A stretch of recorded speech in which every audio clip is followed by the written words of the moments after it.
Jamie Lee here from BirdTricks, and if you didn't already know, I have a baby bird course available on my website.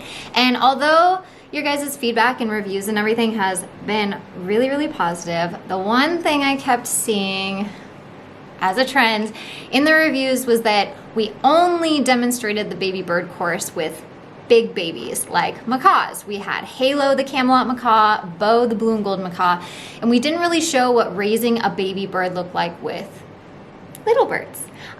So we kind of left out the little guys, and that's because at the time we didn't have any baby little birds to show it with. And I'm kind of one of those people who I need to be able to show what it looks like versus just talk about it as a concept, because I think it's such a huge difference to see what it does and doesn't look like than it is to just hear what it does and doesn't look like. You just cannot visualize it as well as actually seeing it. So we had the unique opportunity to do some master classes in Texas, and while we were there, we got to hang out with CG Teen. They are another YouTube channel, and at the time they had just got a new baby green cheek conure, much like Olivia here, except Olivia is 2 years old.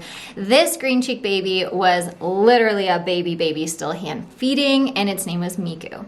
So I figured, what better opportunity to show in my baby bird course what it looks like with a baby, a tiny baby, a little baby bird. And so I filmed my heart out in their home, and they were gracious enough to allow us to do that. And I filmed an addition to our baby bird course. Now, those of you that are familiar with my course content know that I actually am known to do this. I wait to receive your feedback. I often release my courses, especially my paid version of everything, early for patrons over on Patreon. I get your reviews, your feedback in the creation process, and then we make adjustments. Then we launch to the public, and we're also always making adjustments. As you've heard us say time and time again, especially my husband Dave says this, we need to keep our information up to date. In order to do that, it means that we might add stuff here and there, or replace stuff here and there.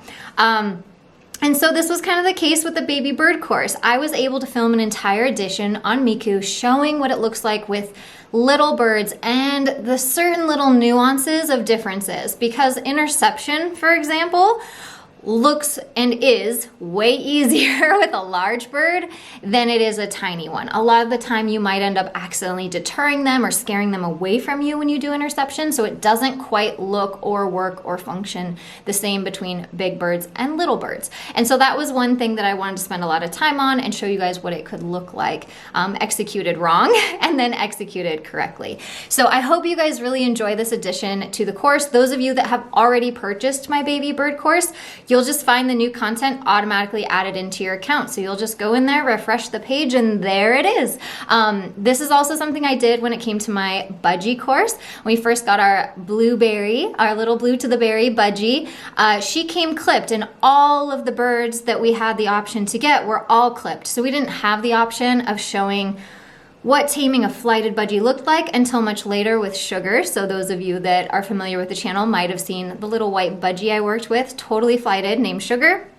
And I was able to film an entire different version of the course with Sugar, showing what it would look like with a flighted budgie. And that was like the only critique kind of that we got in those reviews on the budgie course as well. It was like, wow, super helpful, but does this look the same for a flighted bird? And so that's kind of how it came about with the baby bird course, is like, okay, this is great for big birds, but does it look the same for little ones? And yes, it does, but there are a few little nuances that I definitely address in this edition. So I hope you guys find it incredibly helpful. So keep in mind, a lot of you do get stuck on bird sizes, and as much as I do understand that, keep in mind all of the training that you see here on my YouTube channel or even on the blogs and the website, those are methods and training techniques that can be used universally. You could use them on a dolphin or a dog. It doesn't really matter. And so when I present them to you as this is how we taught a red-bellied parrot to stay, you can completely use that same technique to teach any species of parrot to stay. All that changes is maybe your environment and your treat. So just keep in mind that a lot of the information that we do share here, we mean for it to be applicable to the bird that you have at home. And if you have any questions about that, you can always reach out to me and my team at info@birdtricks.com, and we're happy to help you. So again, those of you that have already got the baby bird course, this new content is included. It is free. It is added to your account, and that's just kind of what we do, and I'm always looking for feedback to be able to update our content. So that's what we do here at birdtricks.com. We want to make sure that we have the most updated, up-to-date information out there for all of you. So I appreciate your feedback, and if there's any holes in things that we create, we want to fill those with the best information. So thank you guys for leaving positive and honest reviews where we can work harder to accommodate your needs. Olivia, you were so good, but I feel like you're just looking around like, what's going on in here? So you guys will definitely be seeing more Olivia, and if you're on Patreon, you'll be seeing her content first.